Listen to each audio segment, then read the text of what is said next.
নমস্কার, welcome to my channel কালচক্র। আশা করি বন্ধুরা ঈশ্বরের কৃপায় আপনারা ভালো আছেন ও সুস্থ আছেন। তো মূল টপিকে যাওয়ার আগে আবার আপনাদের কাছে আমি একটি অনুরোধ রাখছি, যারা এখনো পর্যন্ত সাবস্ক্রাইব করেননি তারা অতি অবশ্যই সাবস্ক্রাইব করুন এবং পাশে দেওয়া বেল আইকনে ক্লিক করুন, যাতে করে আমি নতুন কোনো ভিডিও আপলোড করলে আপনাদের কাছে নোটিফিকেশনটা যায় এবং আপনারা সেই ভিডিও দেখে উপকৃত হন। এছাড়াও যারা সাবস্ক্রাইব করেছেন তাদেরকে আমার তরফ থেকে অসংখ্য ধন্যবাদ। এছাড়াও যারা লাইক অ্যান্ড শেয়ার এখনো পর্যন্ত করছেন না, তারা লাইক অ্যান্ড শেয়ার করুন, যাতে করে অন্য কোনো বন্ধুরা এই ভিডিওটি দেখে উপকৃত হয়। এইবার চলে আসছি বন্ধুরা আজকের মূল টপিকে।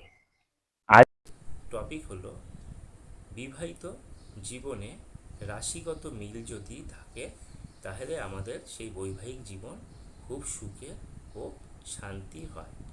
অবশ্যই বিয়ের আগে 36টা যে আমাদের গুণ আছে মেলাতে হয়, তার মধ্যে 18 নম্বর মিনিমাম পেতে হয়। তার মধ্যে রাশি একটি অন্যতম গুণ। এই রাশি যদি আপনাদের দুজনের মধ্যে ঠিকঠাক মিলন থাকে তাহলে সেই বৈবাহিক জীবন ভীষণভাবে সুখের হয়ে থাকে। তো আজ বলবো কোন রাশির সাথে কোন রাশির বিবাহ হলে ভালো হবে সেইটা নিয়ে আজকে বলবো। জ্যোতিষশাস্ত্রে বিশ্বাস অনুযায়ী প্রতিটি রাশি নিজস্ব একটি গুণাবলী ও স্বভাব রয়েছে। এই স্বভাবের দরুন সেই রাশিকে জ্যোতিষীরা চিহ্নিত করতে পারে এবং বলে দিতে পারে যে এই রাশির সাথে এই রাশির মানুষের বিবাহ হলে সেই বৈবাহিক সম্পর্ক খুব সুখের হয়ে উঠবে। তো প্রথমেই বলি অগ্নি রাশি।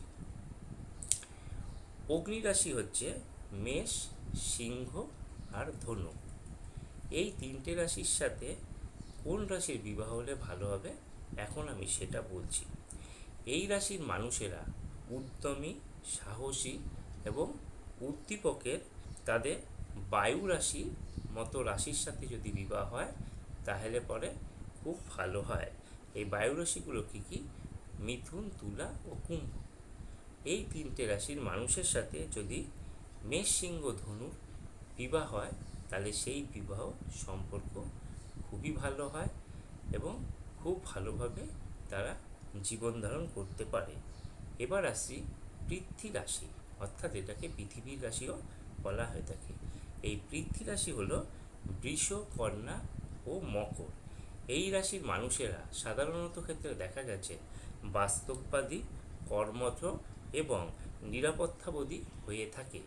তাদের জলরাশি অর্থাৎ কর্কট রাশি, বৃশ্চিক রাশি এবং মীন রাশি, এই তিনটি রাশির সাথে যদি বিবাহ হয় তাহলে তাদের জীবন খুব ভালো হয়, তারা সুখে শান্তিতে সংসার করতে পারে। যত রকম ঝুট ঝামেলা তারা এড়িয়ে চলতে পারে। এবার আসছি বায়ু রাশি। অনেকে এটাকে বাতাস রাশিও বলে থাকে। এই বায়ু রাশিগুলো হলো মিথুন রাশি, তুলা রাশি ও কুম্ভ রাশি। এই রাশির মানুষেরা বুদ্ধিমান, বন্ধুত্বপূর্ণ এবং যোগাযোগে দক্ষ হয়ে থাকে। তাই অবশ্যই করে এদের অগ্নি রাশির যে সাথে বিবাহ উচিত। এই অগ্নি রাশিগুলি হলো মেষ, সিংহ এবং ধনু। এরা দুইজন দুজনকে খুব ভালোভাবে অ্যাডজাস্ট করতে পারে, বন্ধুত্বপূর্ণ সম্পর্ক করতে পারে এবং তাদের লাইফ পার্টনারকে খুব ভালোভাবে পরিচালিত করতে পারে ও সুখে শান্তিতে তাদের বৈবাহিক জীবন কাটাতে পারে। এবার আসছি আমরা জলরাশি। জলরাশি বলতে আমরা বুঝি কর্কট, বৃশ্চিক ও মীন রাশি। এই রাশির মানুষেরা প্রচণ্ডভাবে সংবেদনশীল হয়ে থাকে। এরা একটুতে যেমন রেগে যায়, তেমন আবার মন যখন হালকা হয়ে যায় তখন প্রচণ্ডভাবে তারা ভালোবাসতে পারে। এরা প্রচণ্ডভাবে সহানুভূতিশীল হয়, কল্পনার জগতে এরা বিরাজ করে। সেই জন্য এইসব রাশি থেকে আর্টিস্টিক একটি প্রভাব তাদের মধ্যে দেখতে পাওয়া যায়। এরা মানুষের সঙ্গে খুব ভালোভাবে মিশতেও পারে, তাই জন্য পৃথিবী রাশির মতো রাশিগুলো এদের জন্য খুব সুইটেবল। তো পৃথিবী রাশিগুলো হলো বৃষ, কন্যা ও মকর। তাহলে এই তিনটে রাশির মানুষ কর্কট, বৃশ্চিক ও মীন এদের সাথে সবচাইতে ভালো সম্পর্ক রাখতে পারে। এদের মধ্যে বৈবাহিক জীবন এদের দুজনের পরস্পরের খুব ভালোভাবে চলতে পারে। এরা জীবনে খুব উন্নতি করতে পারে। তো বন্ধুরা, আজ আমি বলে দিলাম বৈবাহিক জীবনে কোন কোন রাশির সাথে কোন কোন রাশির ভালো সম্পর্ক হয় এবং রাশি মিলনে দুজন মানুষের মধ্যে সামঞ্জস্যতাপূর্ণ কী হতে পারে, সবচেয়ে বেশি ভালো কী হতে পারে, এইগুলোর উপরে আমি সরলভাবে আপনাদের সামনে সংক্ষিপ্ত একটি আলোচনা রাখলাম। তো বন্ধুরা, আজ এই পর্যন্তই।